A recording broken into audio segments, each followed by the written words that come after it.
everybody, welcome to Human Monsters. And today I have a special guest with me, attorney Kerrie Droban. And she's not only an attorney, but she's now a true crime author. She's writing a book about the Colorado theater shooting suspect. And well, he's convicted now. What was his name again? James Holmes. James Holmes. Yeah, it's been so long since that happened. Welcome to the show. If you wouldn't mind, tell us a little bit about your background. Sure, thank you for having me. So I've been a criminal defense attorney for about 25 years and a true crime author for about 15 years. And Aurora, which is the true story about the psychiatrist who treated mass shooter James Holmes, came out in July on the anniversary of the mass shooting, which occurred in July 20th of 2012. So I've been writing true crime for a long time. As I mentioned, I got my start in writing about outlaw motorcycle gangs, which is a strange segue into mass murderers and James Holmes, who I really do believe fits the profile of your show perfectly as an American psycho. Yes, he certainly does. So, what interested you about this case? And no, so in terms of the kind of law you practice, is it criminal law? I do practice criminal defense. I actually was a capital litigator for a while, and so I represented people like James Holmes, really the worst of the worst. And my job as a defense attorney was actually to save these killers. So it was an interesting and strange juxtaposition when I came to work on the Aurora book, because I was coming at it from the perspective of somebody who had done death penalty work, who had worked with people like James Holmes, who really knew that pathology. And it was such a fascinating story because the psychiatrist who treated him really had a very sort of controversial opinion of him and believed that he was actually evil and not mentally ill. And so I had an opportunity to really delve into that and whether or not there were, was such a thing as natural born killers, what actually made him or turned him into the monster that he became. And so as part of my work as a defense attorney, I was always asking that question, because when I got up to argue before Supreme Court justices, they would always ask me, why should we save so and so? And so it became sort of an interesting, I don't want to say exercise, but it was an interesting approach, to go back into somebody's past and really try to identify that, I call it the watershed moment, that moment in a person's life that changes them into the monster that they become. And in some cases, there isn't that watershed moment. And that's really what I found with James Holmes. And so I really agreed with the opinion of the psychiatrist and, of course, the opinion of the prosecuting attorney at the time that this was an individual that really had this ideology from, childhood. From the age of 10, James Holmes had fantasized about killing people. And he had, this whole hypothesis or theory called human capital, where he believed that people had value. They had different point systems. It was very much like a video game, where he believed that killing them would give him self-worth or increase his self-worth. And this was a theory that he had, from a very early age, and really didn't share it with anybody. And that was sort of the crux of this case or this investigation, is that a psychiatrist is only as knowledgeable as the information that her patient gives her. And so if people like Holmes really harbor that or keep it to themselves, there's really no way to really identify what this person's thinking and what he's going to eventually become. Yeah, well, I mean, for years I believed he was mentally ill because there was something about him in the courtroom, that footage where he's just like waving his head around, and it seemed almost like he didn't know where he was or what was going on. Do you know anything about what was going on in his head at that time? Does anyone know? Well, yeah. So the interesting thing about Holmes is when, very few of these mass shooters actually see therapists or psychiatrists. And so this was a unique situation in a lot of respects because he was referred by his professors. he was a doctoral student in the neurosciences program at University of Colorado, and so his neuroscience professors believed that he was suffered from extreme anxiety, cause of public speaking. So he had to get up and give presentations in his class, in his graduate program, and he couldn't do it. He would literally almost become paralyzed and debilitated. And so his professors thought he maybe had anxiety, and so they sent him to a social worker. And the social worker immediately said, I think we need to keep this guy in the system. There is something seriously wrong. And so she referred him to Dr. Fenton, who, upon meeting him for the first time, she was expecting to see somebody who exhibited these character traits of somebody who was very anxious and nervous and, afraid to get up and give a speech in front of the class. But she didn't see that at all. Instead, she saw somebody who she described as sort of like a dead body waiting in her lobby. He was very stiff. He had bug-eyed expression, very much like a robotic system rather than a person. So she really, from the very beginning, thought this guy is really strange. He's almost lacking in those very basic human qualities. So he wasn't an anxious, nervous person. So she really struggled to find something mentally ill about him.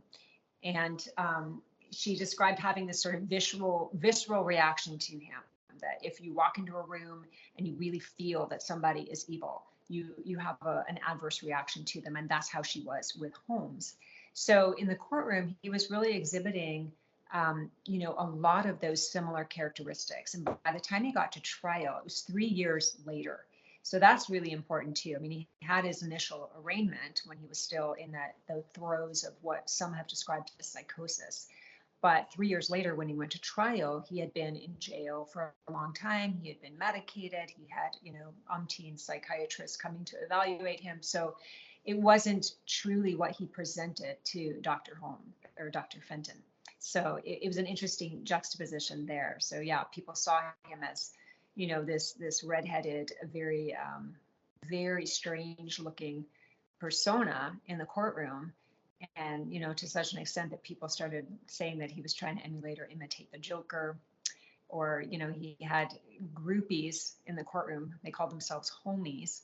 And they, Yeah. in the courtroom, and they were dressed very much like him. So there's a lot of very bizarre stuff going on, during the trial, during the preliminary parts of that trial. So it was interesting. But the key piece of evidence in that case was a notebook that Holmes wrote. And he wrote it in the weeks leading up to the mass shooting. And it was really a notebook that some speculated he wanted Dr. Fenton to have or to read so that she could understand his brain. But he didn't send it to her until after the fact. So she really didn't have any of that insight into what was going on in his mind. But there was some speculation that he had actually gone to the neurosciences program or wanted to enroll as a doctoral student to study his own brain.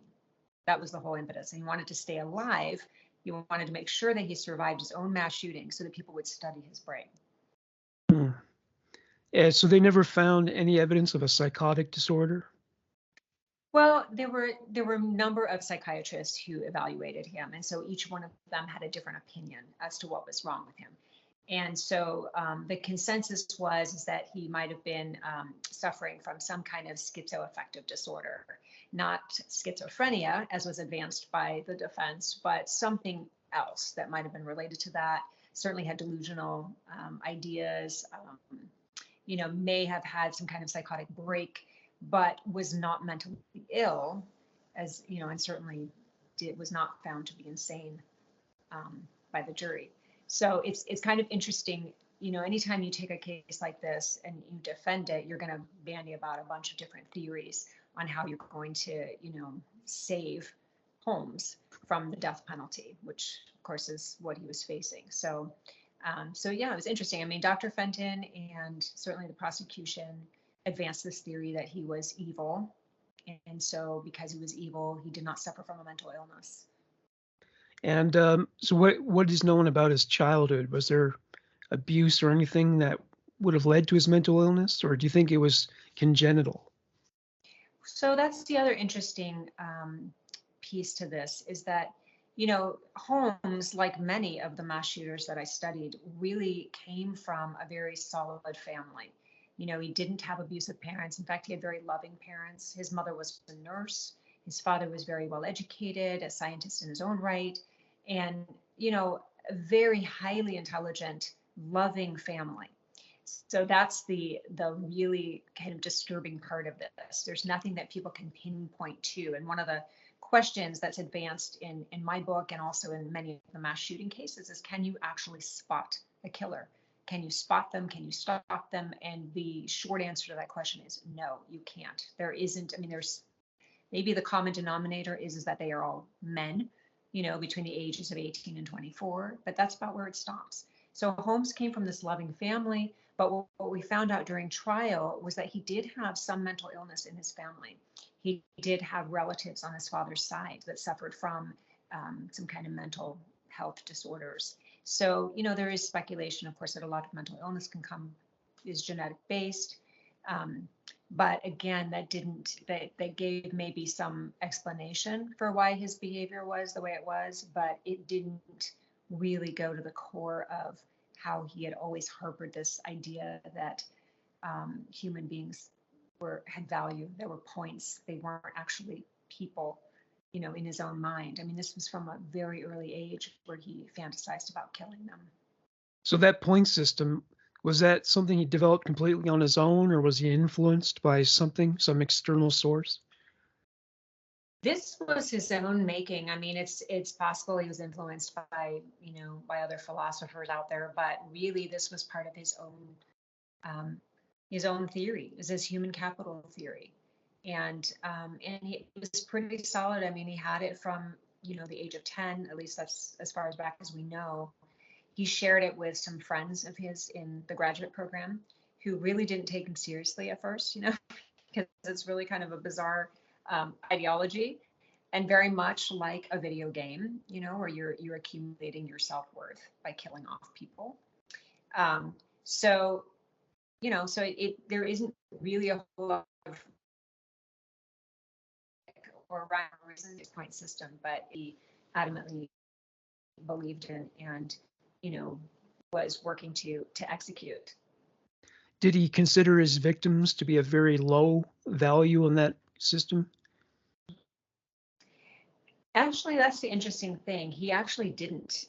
He put, there isn't really a rhyme or reason to his point system, but in his mind, he would put, he would say that children seem to have a special place in his heart, which is really, again, there's no rhyme or reason to this, but, he once worked at a camp for disadvantaged children.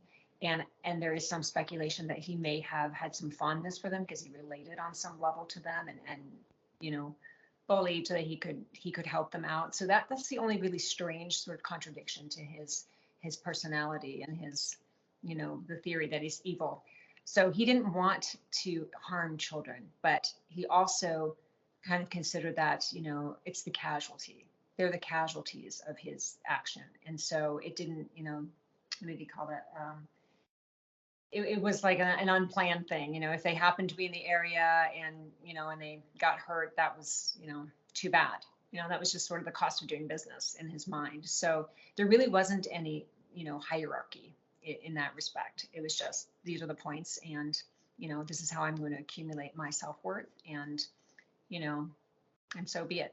But he did, in his notebook, he revealed a very sort of systematic, methodical plan to execute this mass shooting at a movie theater. So he went through sort of a litany of things. He ruled out an airport because he thought an airport was, too much security, not enough death toll, that there was a high likelihood he'd be caught. Really just bizarre thinking. He also he studied the Tylenol murders, and he ruled that out because he thought he won't be able to see the people that he kills. And again, couldn't really measure that.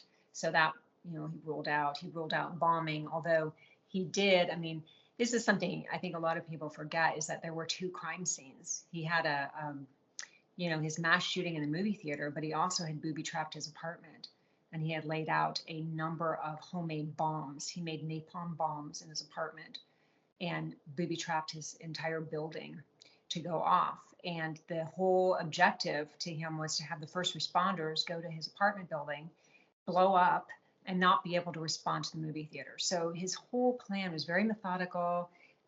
It was very intentional. And so that again really did not bode well for him at trial. And went against the theory that he was insane or that this was random, because it was a very intentional, calculated plot. And so clearly a pivotal moment in his life was seeing The Dark Knight, which is one of my favorite movies. It's a modern classic.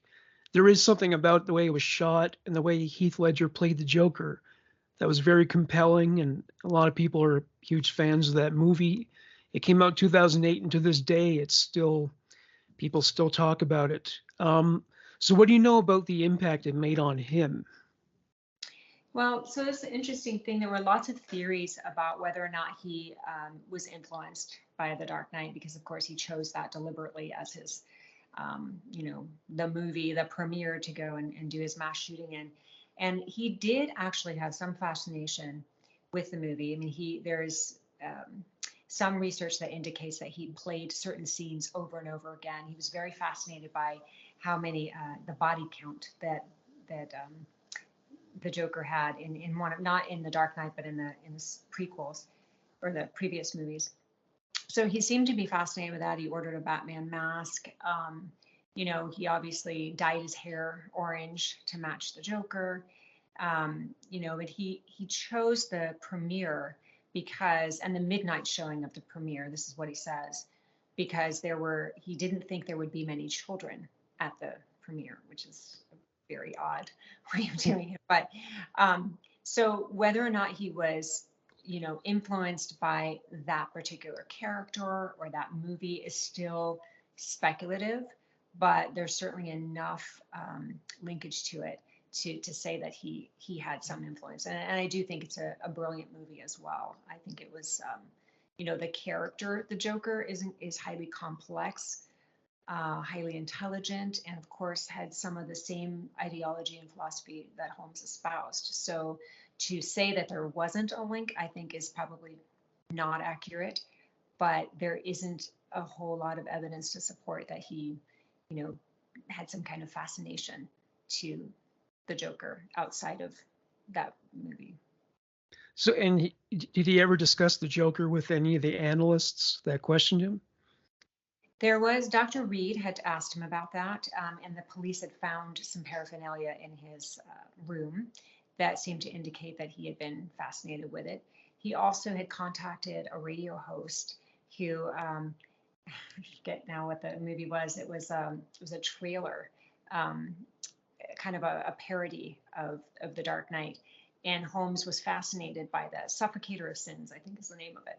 But anyway, he contacted that radio host over and over again and was asking him very peculiar questions about, um, what about the body count? How can you increase the body count for Batman, and just like really bizarre things. But he was very fixated on that film and would play that over and over and over again. And so when Dr. Reed, who was the court-appointed psychiatrist, was interviewing him, he was asking him questions about that.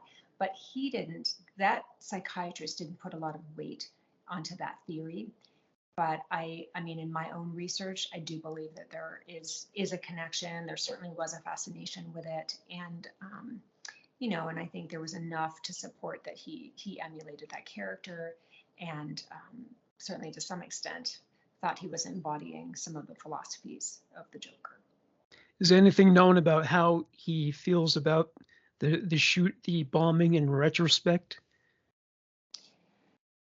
That's an interesting question. Everything that I've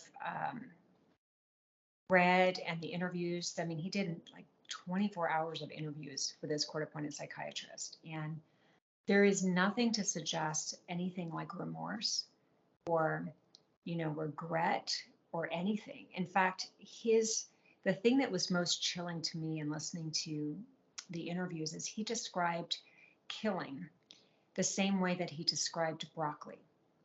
He had absolutely no feeling, no distinction between the two.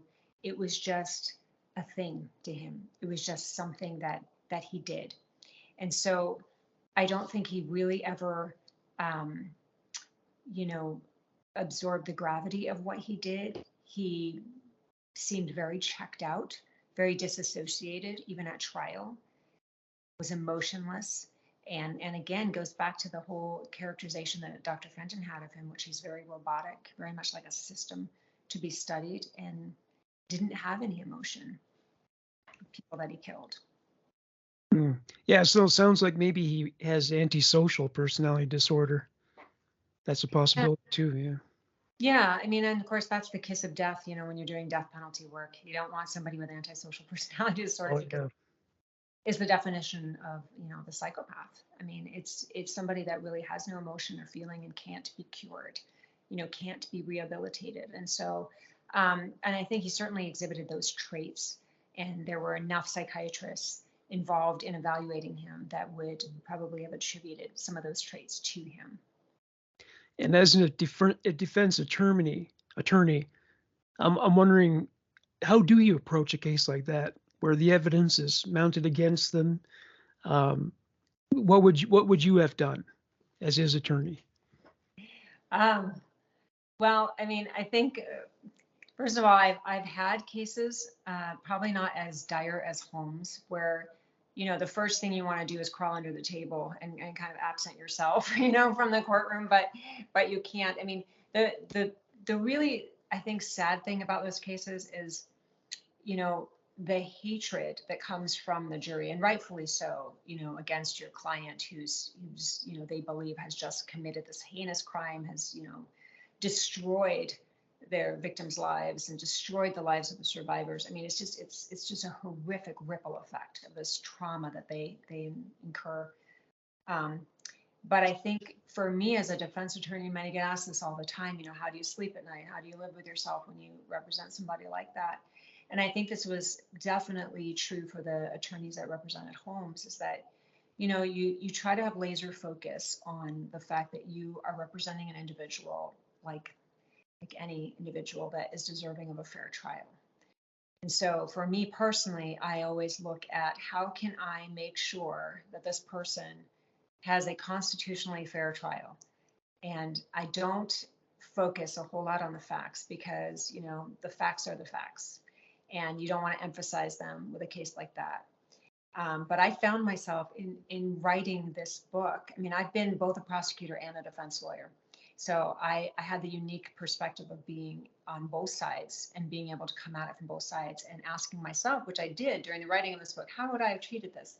How would I have absorbed Holmes? And I think that Holmes is a character that I don't think anybody really recovers from. So whether you are a direct victim from it, or an indirect victim like Dr. Fenton, or even the defense lawyers that had his case, because they're appointed on his case, you don't get to choose your people. I think you have to do the best that you can, which is get him the best defense. It's never to get somebody off, but Holmes was facing the death penalty, and so I think the angle for the defense lawyers was, how can we get him life?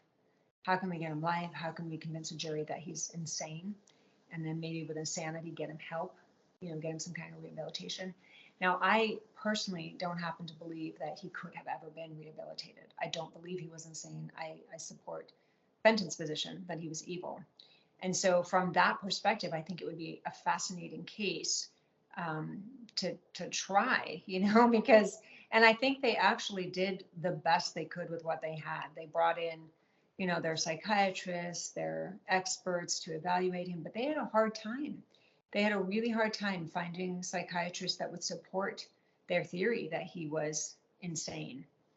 And so, yeah, so I think you kind of, you do the best you can, you hope for the best, and you hope that it doesn't mistry.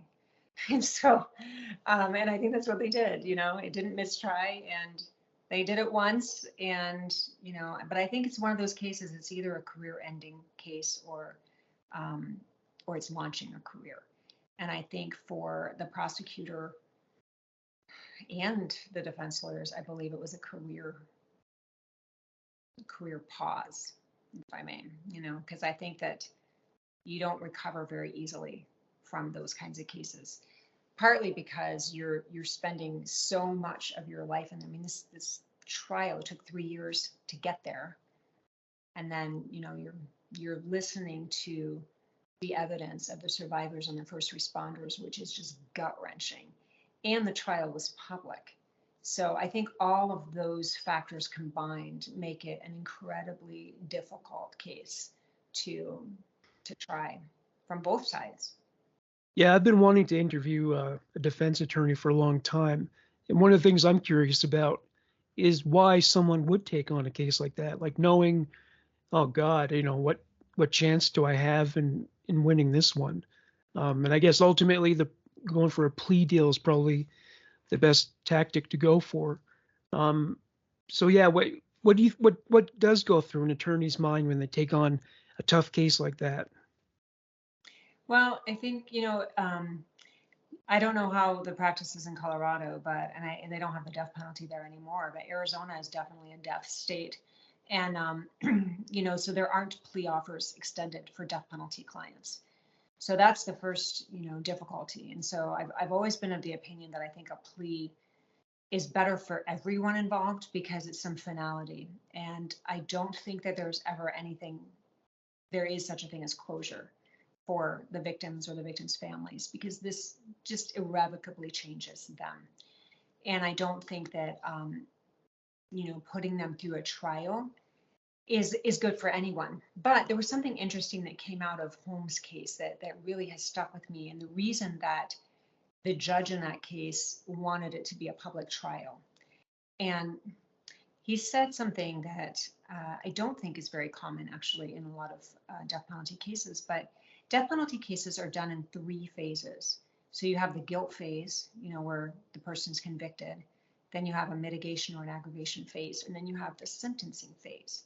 And at the sentencing phase is where you hear from all of the survivors and the victims' families. And so in Holmes' case, you hear from the first responders, how this impacted them. And that's something you don't actually hear from very often. How did these police officers handle this? How did, the families of Holmes's victims, how do they go on? And how do the people that didn't, they weren't shot, but they were bystanders, or they were friends of, or people that just happened to get lucky enough, not to be in the kill zone that night, how do they go on with their lives? And I think that's a very powerful and poignant message to send. And the judge said at the time, he's like, if this had been a plea, we never would have known those stories. We never would have been able to celebrate their lives or know anything about them. And so in a really interesting and sad way, we get to know them in a very special way. And so I think from a defense perspective, it's very, very hard to live with these cases. And so when I was a capital lawyer, I don't do that anymore, but when I was a capital lawyer, I would have a very difficult time pulling my head out of that space, and thinking about all of those horrific things that my client did and how these people suffered, and and then putting myself back from a legal perspective, how do I, because there's so many issues that you argue just from a litigator perspective. So in one sense, capital litigation is the pinnacle of defense work. It's what most people strive to become and to do, because the cases are so fascinating.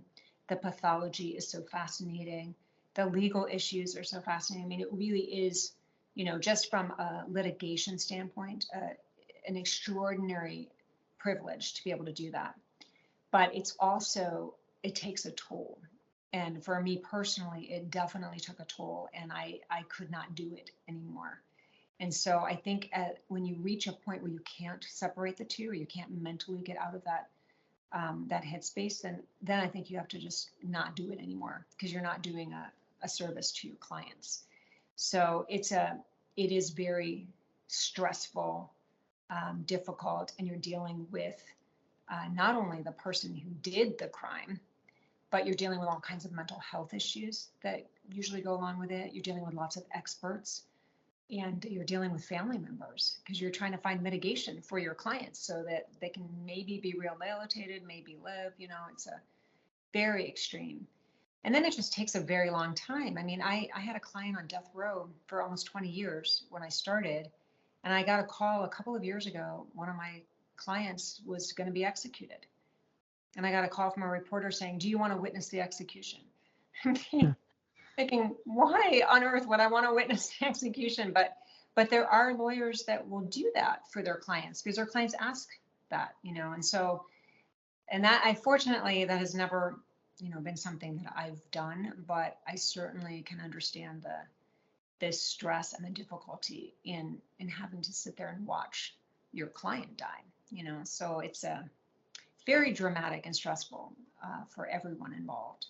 Yeah, it's like how a cardiac surgeon may have to perform open heart surgery on a convicted child molester. They have to forget their personal feelings and remember they took an oath. So I guess maybe it's that kind of situation too, where it's like justice is supposed to be blind. You're supposed to set aside your personal feelings about what they've done. So, yeah, but you don't have to take on any case, right? You're not. That's not how it works, right? You don't have to. Cases are not forced upon you. You just take them, or how does it work? Well, in Arizona, you have to become deaf qualified, deaf certified, which is a very strange way of putting it. But, so there are certain criteria that enable you to be able to take on a death penalty case. And once you're death qualified, you're on a list, a court appointed list.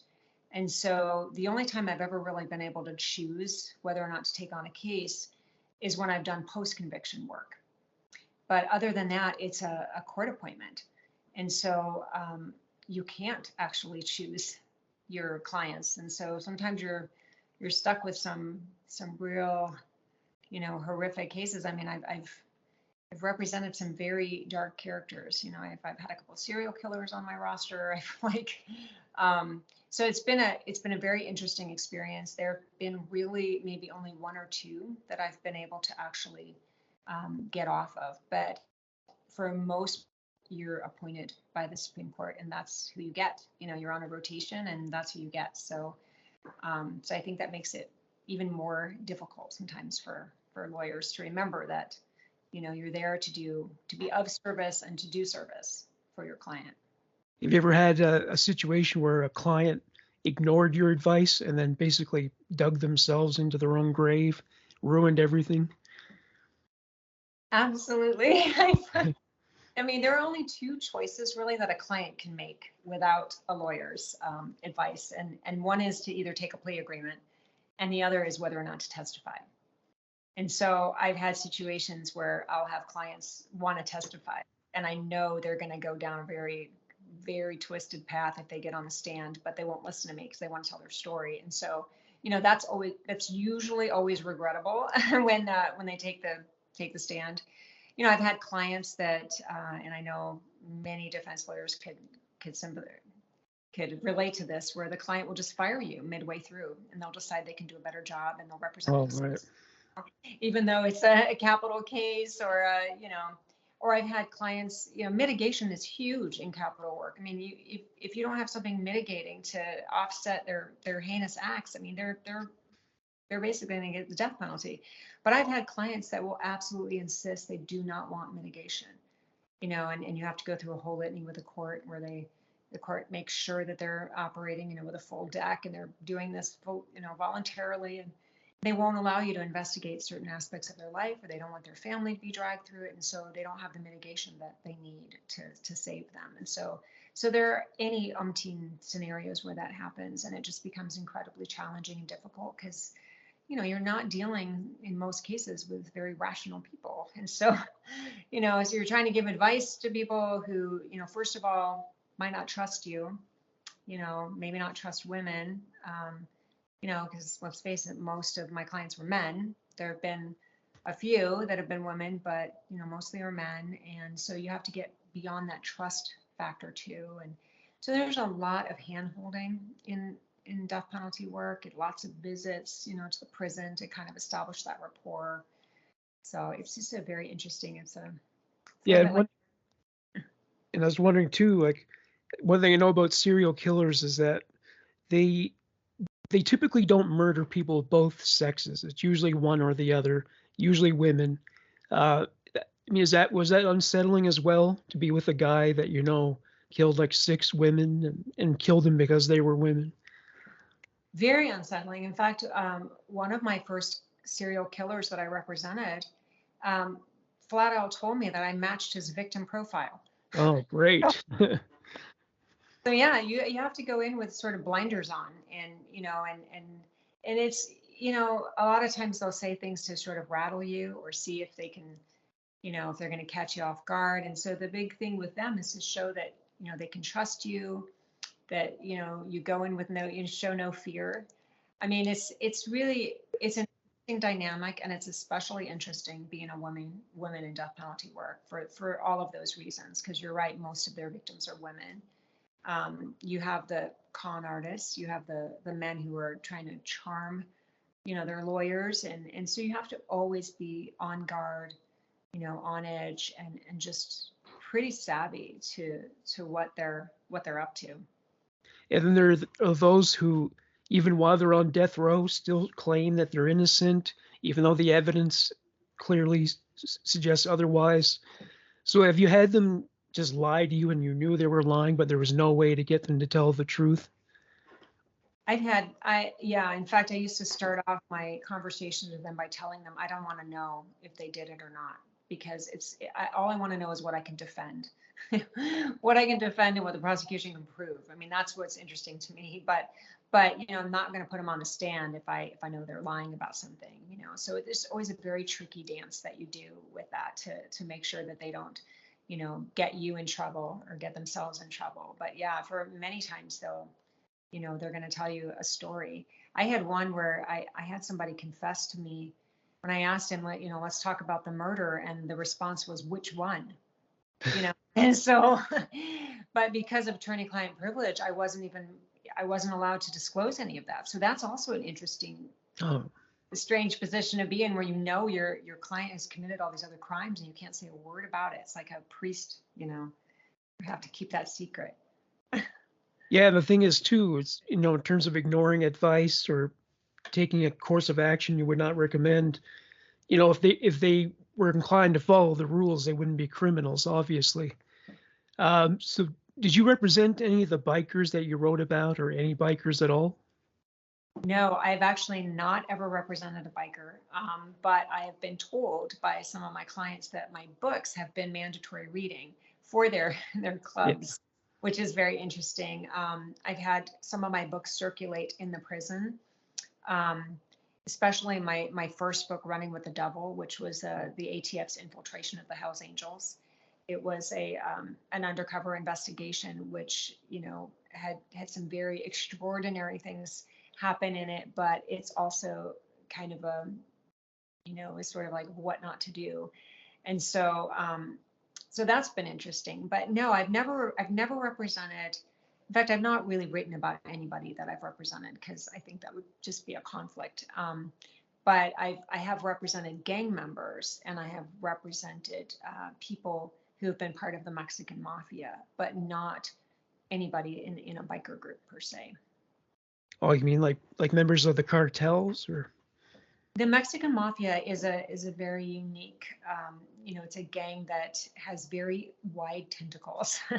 They're in the prisons. They're very much like the Aryan Brotherhood that have a prison base, and they have wide tentacles outside of the prison. So they're different from the cartel, but they are a very dangerous, very prominent gang.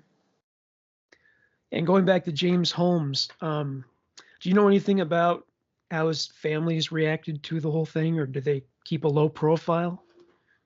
I know that his mother wrote a book about the whole experience. It was actually a book of poems that was very moving, and I think she, understandably so, was very destroyed by this whole situation, not only by what her son had done, but also by the trial and by the aftermath, and just begging the victims forgiveness, and I think just tortured by it generally. And it was interesting because in researching it, I actually researched some of the other mothers of mass shooters, like the Columbine mother, and what they go through. And so they are sort of the unknown or unrecognized victims of this as well. is people want to lay hate and blame to somebody, right? Understandably. And so a lot of that hate and blame goes on the parents or goes on the mother. And so the mother is particularly distraught over what has happened. And so I think it's very, very difficult for them to move on, to overcome. And so they are, they're also very traumatized by the whole situation. So what she's been asking herself if she did anything that could have contributed to that pathology in him. Yeah, so I think there's some of that, like how did this happen? How did it happen on my watch? How did I not see it? I think that's a very normal response from a parent to just sort of say, how did I not know that this was going on under my nose? With the Columbine killers, this was a similar thing. They came from, great families. The parents were intact. They were very privileged. How do you not see this? And I think that, the short answer to that question is it's not that obvious. It's not that obvious. It's not like they're walking around, talking about amassing an arsenal or bragging to people. I mean, they don't do that. In fact, in most of the cases that I researched, it's very, it's very secretive, and the only way that people actually know anything is they usually leave behind some kind of writing. It's either a manifesto or an essay, or, in Cho's case, he was in a creative writing class where he, submitted plays that were very disturbing, but it's not obvious. And I think that's the real rub of it. And that's the message for the families of these mass shooters, is that there isn't a way to lay blame because there isn't a way to spot one of these characters. They just are. And there are some people toward that end that might be exactly like Holmes and never act on it and never become a mass shooter. So it's a really, really difficult thing to stop. Well, there is a dark side to coming from privilege, and that is the tendency to be an elitist, to look down upon people who don't have as much as you do. And I think maybe in some cases people do develop violent tendencies in that regard. It's like in the 80s, that was what they call the greed decade. And I remember kids bullying other kids because they wore cheap clothing and stuff like that. So I'm wondering if that ever contributes to that pathology as well, like the tendency to see people in Darwinian terms. There's definitely research out there that suggests that, one of the a factor, I guess, in this analysis is bullying. And that's one of the things that psychiatrists will look at. Where does the rage come from? Were they bullied themselves? And usually a bullied person becomes a bully. And so there's certainly, they look at that to see if there's a pattern of behavior or pattern of conduct. And they're in a position where you can bully somebody else, or laud something over somebody. I mean, and all of those factors play into many of these cases. Unfortunately, there just isn't a checklist. It's not like a psychopath where you have a psychopathic checklist and you can say, okay, these are the qualities that so and so exhibits, so they must have antisocial challenges, or they must be a psychopath, or I wish there was, because it would be so much easier. You could check them off. People in the front lines, like teachers, for example, might be able to spot this and stop this, but there isn't that. And so all we can look at are, and they looked at that with Holmes, and that's the other frustrating thing. Holmes wasn't bullied, and he wasn't he didn't express any depression or rage, at least not that he revealed. So, there weren't these categories that you could check off. So, he kind of defies every stereotype in that regard. Weren't there some strange things about his room where he was living at the time, aside from the Batman paraphernalia? I know that there's some strange aspects about the lifestyle he was living at the time. Definitely strange aspects. He had one of the comments has been made about him is the only thing that was alive in his apartment was his plant. He had one plant He had zombie posters in his apartment that, really like the brains of zombies.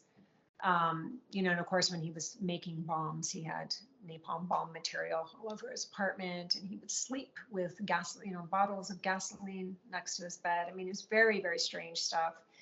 Um, but yeah, I mean, he had a very peculiar lifestyle. He used to eat hunks of cheese, and that was pretty much all he had in his refrigerator.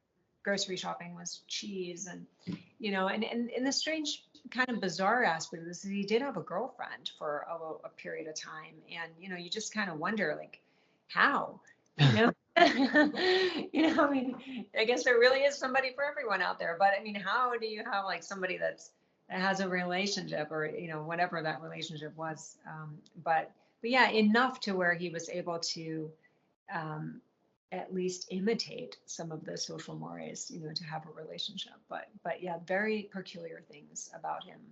Did she ever comment on the whole thing? Not since the trial, not that I know of. She may have gone back to her country of origin, but certainly there wasn't any inkling that he was, dangerous. She didn't consider him a dangerous person. She considered him peculiar in a lot of ways, but again, how do you define that or put that in a category? I mean, a lot of people are peculiar, but they're not necessarily mass shooters, or they're not necessarily dangerous. And so, um, and I mean, to the professor's credit too, they said, he was in a neurosciences program. So a lot of people were eccentric or strange or sort of out there, because that's who they were. That was the major that they chose. So she didn't notice anything that was sort of out of whack really with him. So that's another sort of interesting, factoid about this case is you have a relationship, you are presumably intimate with somebody, you presumably share things with this person, but they share things like playing video games and Yeah. things that you really can't get in depth really about a person's, philosophies that way. In law school, they teach you about the law, they teach you how to present a cogent argument, among many things. But do they teach you how to navigate your way through these relationships with clients, with people who are amoral or mentally ill, um, not always cooperative? Do they teach you about that at all? No, and that's a really interesting question. They don't. I mean, there's not any type of. I mean, they have a negotiation class, but that's more for like plea bargaining and how do you. But no, I mean, you really are sort of thrown into the trenches, and that's one of the reasons I became a defense lawyer. Is that when you're a prosecutor, you are constructing a case, and you really don't have a lot of interaction with clients per se, and not even so much victims really, because you have victim advocates. So you're really dealing mostly with law enforcement and constructing a case. And so it's very unemotional for that in that regard. But when you're doing defense work, you're dealing with clients and you're deconstructing a case. And so it's a whole different skill set. And you really have to be well versed in that pathology. You have to know when somebody's manipulating you, when somebody's lying to you, when somebody's, I mean, it's so challenging on the defense side, and it's one of the reasons I loved it, but also it's scary, because you have to really recognize those signs. Don't you can get very sucked into whatever story they're stringing along, and that's where it can get a little bit dicey. So, and do they not offer a course like criminal psychology where you can, if you choose that specialty, you can understand how they think to some degree? They don't, but I think that's an excellent idea. I mean, I think I just in my true crime work, I have, I mean, it's one of my passions. And so I feel like I've, taken a crash course in criminal psychology because I absolutely am fascinated by it. But I never took that in law school. I mean, it wasn't even on the roster on the schedule, but I think that it's something they should teach. I think it would be very valuable. And probably the best dual major I could think of is psychology and law, because you really need that. Yeah, I mean, my one of my interests in crime is just I have a fascination with taboo behavior, and it seemed what I've learned after all this time. I've had the show for 4 years now. Is actually most of us there are certain lines most of us would never cross, but the people who do cross them, they do it almost casually, like it's nothing, and they can live with it like it's nothing. It seems like there's those two extremes: the people who could never do it, and the people who do it like it's nothing. Do you have you gotten the sense from your clients like they just don't see how it's a big deal, or they feel like everyone's blowing it out of proportion? Um, I think it's hard to generalize on that. I think that I certainly have clients that are, I think it's a spectrum too. I mean, they're way on the side of, the murderers, the more heinous the crime, they absolutely don't get it. They don't get, how horrible this is that they've done. I mean, and some of the crimes are just, they're mind boggling, and then there are others that, it's hard to tell whether the remorse is genuine because they're wanting a deal out of it, or they're wanting to, I in fact, I'll tell you something interesting, that I find that the sex offenders, for the most part, are the ones that the pathology is really, really extreme. They cannot wrap their heads around the fact that they've done this. They just can't do it. The sex offenders and the white collar criminals, more so than the murderers, cannot accept. It's almost as if they have a split personality, split identity. Their other did it. They didn't do it. Whereas the murderers tend to be much more, I don't want to say pragmatic, but it's sort of like, yeah, this happened. This is what I did. Some of them, not a lot, but some of them will say they did it when they were, on drugs. Um, but for the most part, they're very pragmatic. I mean, they did it. They did it, or somebody else did it. But they don't seem to have the same sense that I've noticed in the sex offenders and the white collar criminals, that they absolutely can't um, accept that this is them. Yeah, the pedophiles are pretty delusional, aren't they? Very much so. Like a lot of them are like, well, it wasn't forced on them. It was an act of love or something like that. Or they Yeah, manipulate the victim into initiating activity, and then they turn around and say, "Oh, she started it. I didn't force it on her." yeah. It's really quite mind-boggling. And how do you keep a poker face when you hear these things? I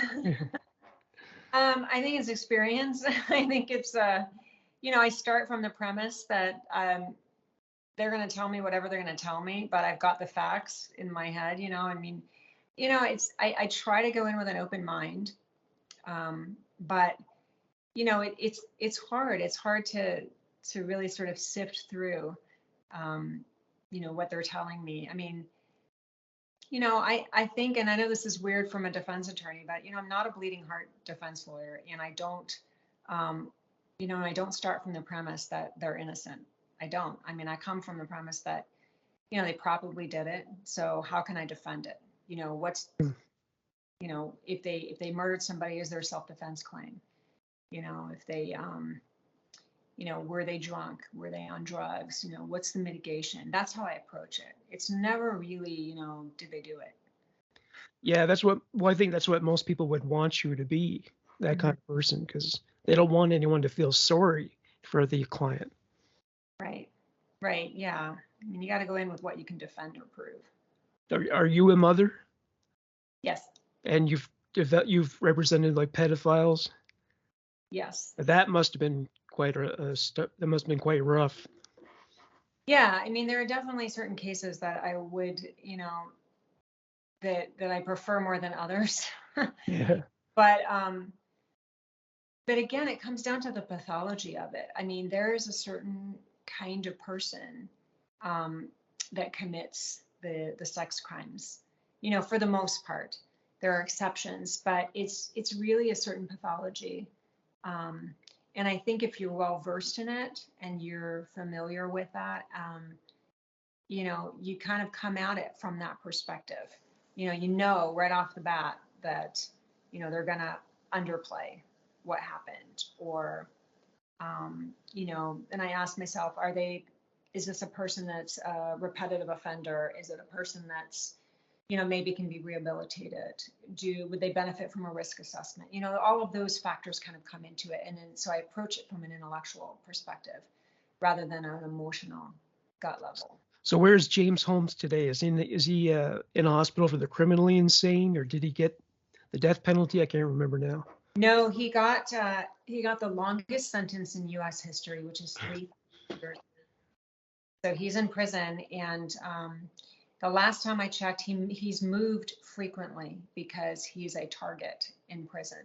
If you can believe that, there's a felonious code of conduct in prison, where certain crimes are just too awful to even process, and so other criminals, will go after him, and so he's moved frequently. Did any children die in that movie theater? 1 6-year-old died, and apparently it was not on purpose. Oh, really? Yeah. I mean, Holmes says, he planned it for a midnight attack so that there would be no children, but in fact, there were many children in the theater. He randomly sprayed the different rows, and unfortunately struck a 6-year-old. Damn. So is that the reason why the prisoners hate him, or is it just because of the crime itself? That's a really good question. I don't know if they've differentiated that way, but seeing him as a baby killer or not, but that's a good question. I don't know. I mean, the attacks that he's had, people that are just, it's almost too heinous to process. So he deserves to die, so there have been a few attacks on him. Yeah, I suppose they feel differently about murderers who kill innocent people. If the gangbanger shoots another gang member, then they just feel like, well, maybe he had it coming to him. But if it's just, civilians, maybe that has a lot to do with it too. Yeah.